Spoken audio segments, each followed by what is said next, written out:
Good to go. Take this off. Thank you, Phil, for the introduction and for helping us to organize today's event. Good morning, everyone. Before I get started, I would also like to thank Dwana Bradley, the chair of the Des Moines Public Schools School Board, and I'm also grateful for the support of the other board members who aren't with us here this morning. For the past decade, I have awakened every morning and traveled to our district office as superintendent of Des Moines Public Schools. I do that every morning with the weight and the hopes and dreams of 31,000 students on my mind.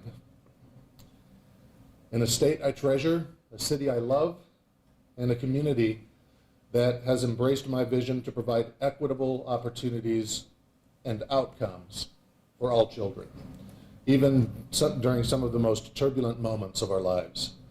School shootings, deratios, budget shortfalls, and a period of time in which I'm sure none of us will ever forget, the insidious COVID-19 pandemic. But soon, that will change. After deep thought and careful deliberation with my family, I have decided to step down as superintendent of our beloved school district. This decision comes after 10 transformational years of putting students first and working side by side with some of the most distinguished professionals in education. Though my heart is heavy when I think of my final moments with DMPS, I remain fully committed to the work of implementing our collective vision for students.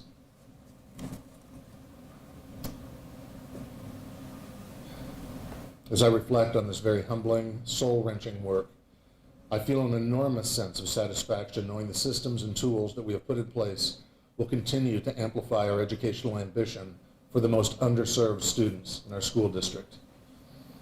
Aristotle once said, "The roots of education are bitter, but the fruit is sweet." Words that serve as a great reminder that nothing of great importance is ever accomplished without hard work and dedication. Nothing. Absolutely nothing. And I could not have done this work alone. I am forever indebted to the supportive teachers who rolled up their sleeves, the resilient principals who burned the midnight oil, and our collaborative district leadership and support staff who invested their time, heart, and energy to ensure the next generation is ready for our global future. And they are ready. And I would be remiss if I didn't thank my wife and my son Eli, who understand that the superintendency is not a job, it is a way of life that we all live through together. I will always hold gratitude in my heart for this community. Des Moines is where I have truly grown as an educator. Des Moines is where I have raised my family. Des Moines will always be home. And this work has been tough.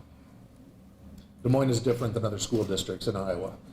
As big cities go, Des Moines is a small one, but being an urban center in a traditionally rural state brings with it unique challenges and unique rewards. But with each obstacle we've faced, we've forged ahead. With over 31,000 students, we are nearly double the size of Cedar Rapids, Iowa's second largest school district. We educate more children than the public school districts of Kansas City, Indianapolis, Minneapolis, Pittsburgh, San Jose, and St. Louis.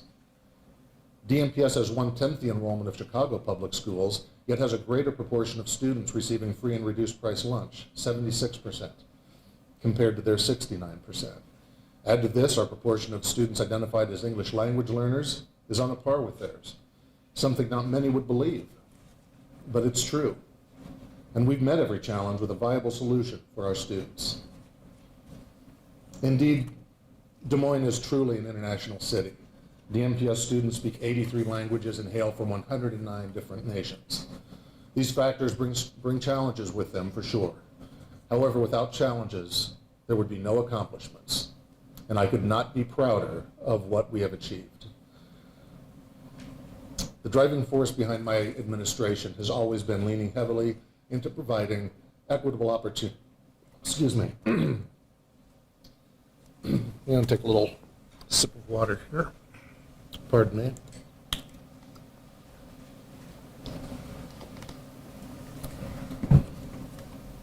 The driving force behind my administration has always been leaning heavily into providing equitable opportunities for our students, faculty, and staff. This has been an absolute non-negotiable for me. We implemented standards-based grading, redrew district boundaries, made every one of our schools a school of choice, increased enrollment in advanced placement courses, and dramatically shifted the composition of the student body attending Central Campus and Central Academy. We built a state-of-the-art early childhood center in our urban core, created a center for new Americans, developed an urban leadership program, and we have better empowered student voice. We've been busy. This has been my life's work. Equity isn't a buzzword for me. It's at the core, at the very heart of my work. It has been since the start of my tenure. The Blue Contract, with its accompanying Master's of Science degree in Culturally Responsive Leadership, continues to transform our teaching staff, allowing us to retain 90% of the new teachers in a field where nearly half leave the profession after the first 5 years. And our pipeline work, in partnership with the Wallace Foundation, has increased our percentage of building leaders of color. This makes me proud. And while equity in academics has been my focus, I've also worked to ensure students learn in the best classrooms possible. 10 years ago, our district had 40 portable classrooms.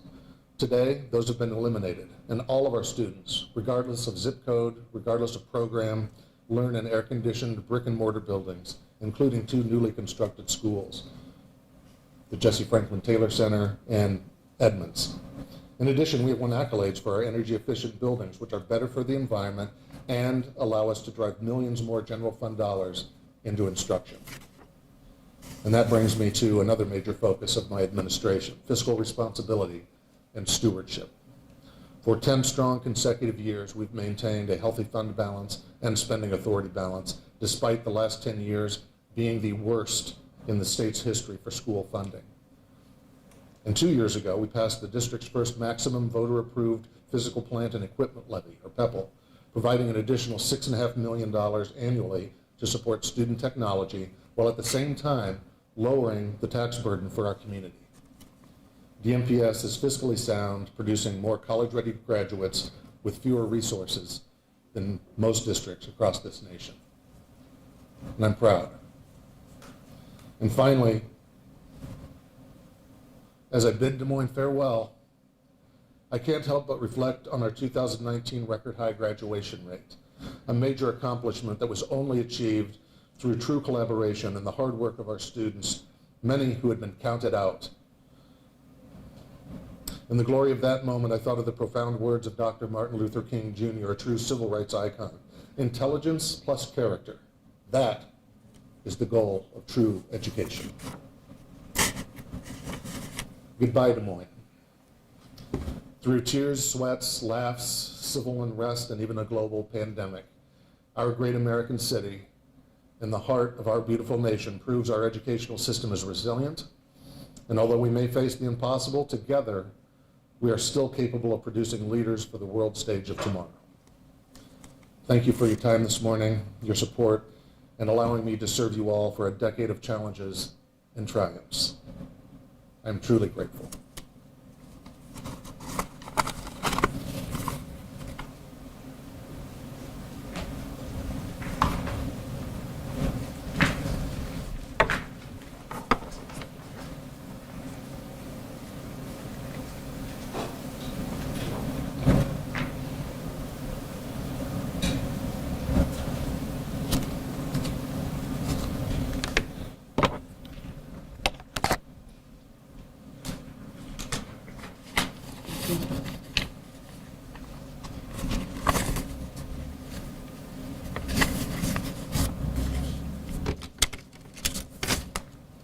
As chair of the Des Moines School Board, I want to express my gratitude to Dr. Ahart for not only the dedication and commitment he has given to DMPS over the past 15 years as both superintendent as well as principal, but also for the time and attention that you gave to me and my board colleagues.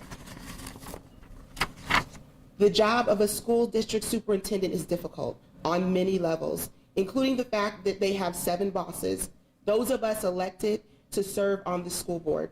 The public doesn't always see the time and effort that a superintendent puts in his job, working with board members, administrators, and principals, parents, and the community at large. It is a 24/7 commitment. In working with Dr. Ahart over the past 3 years, I have found him to be accessible, candid, and sincere in his approach to his work. His commitment to DMPS is evidenced by the opportunities he took to advance our district and the role and importance of public education and the multiple ways he showed up for our staff and our students. Whether lobbying at the state capitol or cheering in the stands of an athletic event, Dr. Ahart has always operated with the interests of our community, our district, and our students in mind. On behalf of the entire board, I would like to share my thanks and gratitude with Dr. Ahart. He moved into the role following Dr. Nancy Sebring and at a time when funding challenges, demographic shifts, and related academic achievement gaps were widening. Dr. Ahart's mastery of the state's complicated education funding formula, coupled with his strong understanding of education issues at the state and national levels, is to be commended. As a member of the Council of Great City Schools Board of Directors, Dr. Ahart has used that position to advance the work of the district while also using it to stay current on federal education policy and trends. He has also played a pivotal role in leading Iowa's Urban Education Network, a consortium of Iowa's largest public school districts, formed to represent the unique interests of urban public schools. Dr. Ahart has managed through some of this district's most challenging times, ranging from the global pandemic to the more recent work done to develop the Iowa Alliance Conference, comprised of Iowa's 11 largest high schools, who will begin competition in the 2022-23 seasons and everything in between. During his 15 years with the district, Dr. Ahart has never shied away from the challenges and opportunities that come with leading Iowa's largest school district. He has met every challenge while seeking out new opportunities for our students and families. And for this, I simply want to say thank you. Dr. Ahart's resignation, if accepted by the school board tomorrow, will take effect on June 30th. In the weeks ahead, we will appoint an interim superintendent for the 2022-23 school year. Finally, we will be conducting a national search for a new superintendent to be in place by the start of the 2023-24 school year. This will be an extensive process designed to find the best possible person to lead DMPS. In the weeks ahead, the school board will be developing our search plan and have much more information to share at a future date. I would now like to open it up for any questions. Tom, may we have you step up to the... You've had a tough couple of years. Can you talk about a little bit about your thought process, why now, and did what happened in the last 2 years sort of make your decision for you?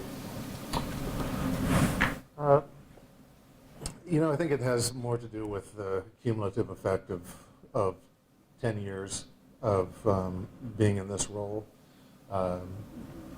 As I tried to highlight in my remarks, we're a very different district than we were 10 years ago. Not only, and I'm not referring really to the demographic changes that we've continued to see change, but we're a much tighter system, and Des Moines Public Schools is in a really good place right now, considering especially the record low funding that we've had over the last decade. And so I feel it's a good time for me to take a step away, to reevaluate where I want to go with my career, and turn the reins over to new leadership. But did the past 2 years have anything? I mean, did it help you make a decision, or? Well, I guess I can say that the last 2 years didn't feel like 2 years. It felt more like 4 or 5 years.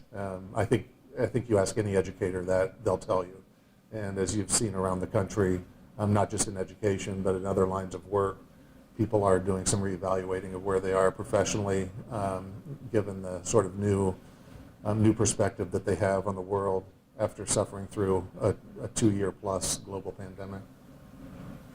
I'm going to try to sneak in a twofer here if you don't mind, but as you kind of sit back and reflect, are there any decisions you wish you had to do over it that you made kind of in the heat of this crisis? And then could you explain your going away email to the staff that you sent out before you started here when you mentioned there's a very fine line between a groove and a rut, a fine line between eccentric and people who are just plain nuts. Can you put that in context? Well, the first line is really what's pertinent there. The second line just is the rhymed couplet from the song.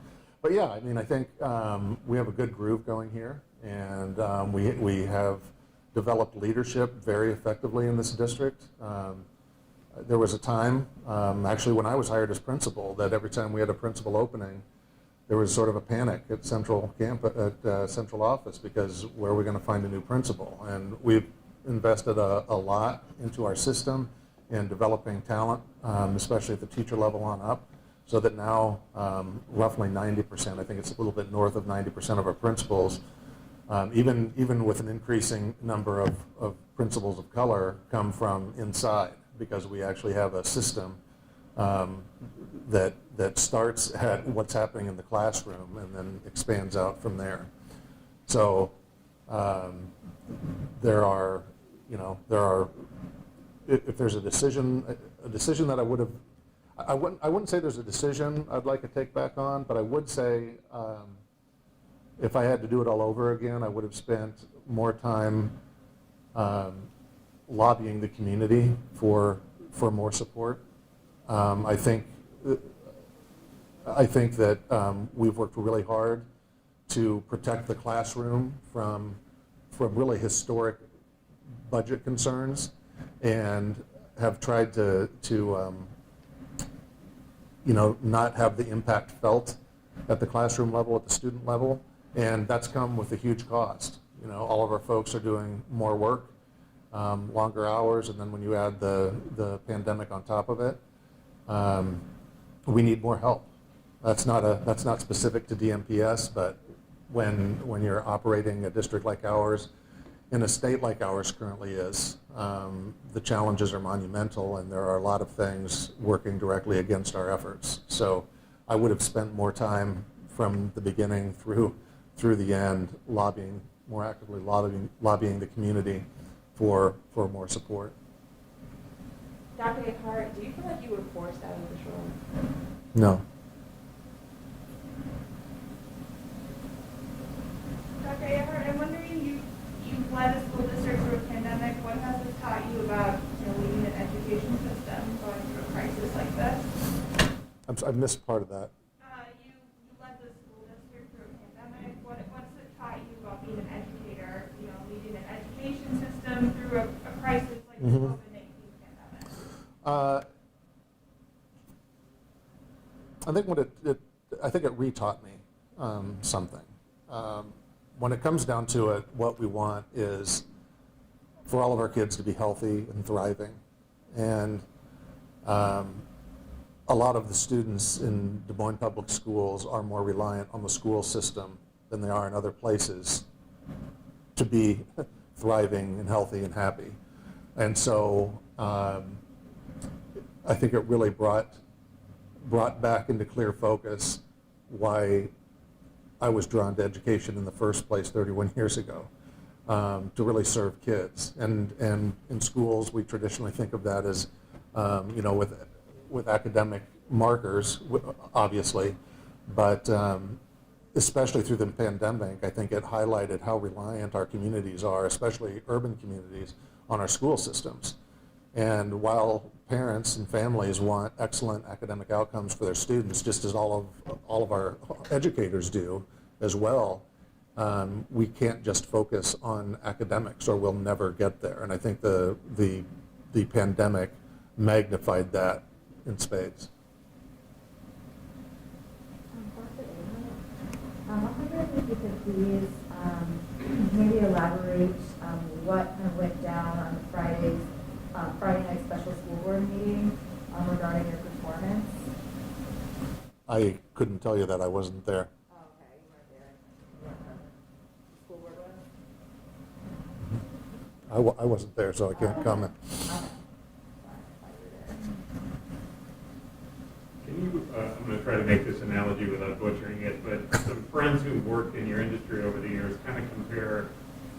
the job as a superintendent is like, you can't think of it as like 1 year of real time. You know, the nature of the job, frankly, you're already exceeding the national average for the position. You know, if you want to use like a dog years comparison or something, you know what I mean? Right. How difficult is it to navigate as a leader through this? In particular, you mentioned the demands for racial justice that we've experienced the last couple of years, and obviously the politics involved in COVID and everything like that. Does the whole experience kind of sour you on how politics is such a part of our educational system? You mentioned your dissatisfaction with funding and everything, but as you kind of walk away, how do you look kind of big picture at the experience? I certainly get your point. It's the average tenure for a superintendent in an urban district is somewhere in the neighborhood of 2, a little less or a little more, depending on what year you measure the average. And politics are largely the reason that is so. As Ms. Bradley mentioned, you know, it really is a 24/7 job, and when you're trying to make, I mean, if you think about this logically, you have a superintendent who has, in my case, 5,000 staff, and all of our staff aren't aligned, politically or philosophically, et cetera, and they all have, what they want from their work and how the district operates. And you certainly have what we have little control over. We have state code, which has been changing pretty drastically over the last 4 or 5 years, especially in a way that's arguably detrimental to public schools. So that's a huge piece of it. And then, you're serving a board of 7 elected directors, and I've had in my situation over 10 years, I've served with 20 different board members. So that's a lot of shift and a lot of, trying to figure out where the center is. And so politics definitely plays a huge role in the superintendency, especially in the particular dynamics that we have in Des Moines right now. We're a very red state right now. We're the urban center. We're by far the most diverse. We have more need on a per pupil basis just because of the makeup of our student body, and most of the vectors at the state level are working directly against what it is that we're trying to achieve. So that dog year analogy, I think, is very apt. Not isolated to the COVID experience, but it puts a lot of years on in a sort of compressed fashion, for sure. So do I walk away sour? No, I don't. When you're in the thick of it and trying to kind of manage all of these battles on various fronts, it can get frustrating and exhausting. But I can tell you that and this may sound corny, but it's absolutely true. Our students give me tremendous faith in where we can be in 10 years or 15 years. We have some extremely intelligent students out there who are looking at the world differently, who have access to information that I could never have thought of having access to, even when I was in college, at their fingertips. And they have teachers who are working their tails off to make sure that they're critical thinkers and problem solvers. So that's really encouraging to me. If I were outside of the realm of education, I'm not sure I'd feel quite as encouraged about what the future possibilities could be. Tom, you got hit pretty hard by the governor and the legislature. Is there anything you want to say to them? I mean, this is your opportunity. How you were treated, how the Des Moines School District was treated the last couple of years? It was a tough time for everybody, for sure. I'm certainly not saying I would have wanted to switch places with a governor through the pandemic, that's for sure. I do think there's a lot of room in our state to grow a political approach that involves civility, and I think that's been lost in large part in our state. It used to be, even in my tenure, it was much easier 10 years ago to go up to the Capitol and talk with members of both parties about issues of concern for the district. And you can certainly, it's the polarization that has transpired over the last 10 years is palpable, for sure. And it does feel, in some cases, a bit personal. And that's not how you make good policy. And if we're trying to serve all of our, all of our citizens, then we have to have a bit more of an objective and civil approach, is what I would argue. Dr. Ahart, could you just explain, you said something about how you wish you would spend more time lobbying the community for support. Do you think, are you talking about or referring to your COVID protocol or, things that you were put in place? Like, what do you? No, actually, I think our community stepped up pretty well with the whole COVID, and I don't know if Ms. Bradley has a different opinion on that. We worked really hard to connect all of the students that didn't have internet access to the internet. We were able to do that successfully. We got laptops in everybody's hands. We've been very aggressive in pursuing any dollars available through the federal government to support all of our COVID-related activities. I'm just saying that more generally, I think that our community has to have a better understanding of how important public schools are to the overall health and well-being of the community. And you can certainly make economic arguments, but I don't like to isolate it just to that. You can talk about how much it takes to educate a student and how much it takes to how much the cost is for one incarcerated person in the state, and that math is blindingly obvious. But when we talk about economic development and having a workforce, especially now, we're at, in the 70s, our current unemployment rate would have registered as 0, because they used to quit keeping track at 4%. They said, well, 4% is essentially 100% employment. We've been hovering around the 2% range. And so what we're seeing, because of that, I'm speaking very broadly here, that lack of appreciation is we have fewer and fewer young people going into education, which is a problem right now. It's going to be a tremendous problem 2 years from now, or 3 years from now, or 4 years from now. And our students, deserve to have the playing field leveled through public education as it was originally envisioned. And we can't continue to starve out public schools and expect the results that all of us want and that our children deserve. So I just think we can't use our bully pulpit enough to make that case. Dwana, can you take it forward? Yes.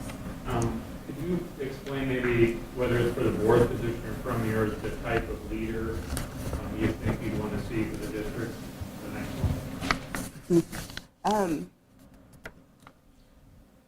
It's kind of hard to answer that question right now, just because as a board, that's something that we're going to finalize together collectively. Of course, we want, a leader that's going to be passionate about public education and the board goals in which we have set right now, and learning more about our student outcomes focused governance framework, which we're currently delving into right now. So we want a superintendent that's definitely going to be on board with that. So I know from a board standpoint, those are the things that we're going to be looking forward to, but also in the future here, we'll be talking soon about what that will look like in its totality and be able to share that at a later time. But we definitely want someone that's going to be lined up with the governance style that we are currently delving into right now.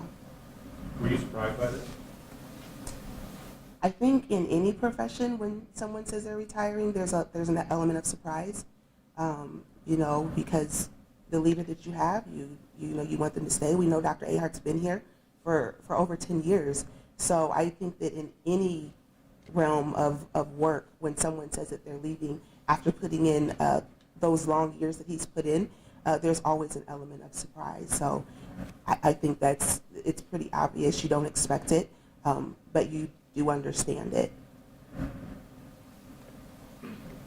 Are you looking in-house for the next superintendent or working with an outside firm for that? So we have not disclosed what that process is going to look like yet. Really what we wanted to do as a board, and what I'm urging my colleagues to do, is we wanted to focus on today first, and then we will at a later time, as I said in my statement, we will share what that process will look like with the community going forward. With other schools in the metro and West Des Moines looking for what, what will make your your superintendent search a little bit different? What advantages does the school district have? And are you guys concerned with kind of, both schools looking for new superintendents at the same time? I don't know if there's really a level of concern. As I shared in my statement, we're going to be taking our time with this process. So we're not, trying to move very quickly. We wanted to get through today, and then we will meet as a board to talk about what our next step will be. So I won't say that there's a concern. We just have to plan out that process and share that with you all as soon as we can. Thanks, everybody. Thank you.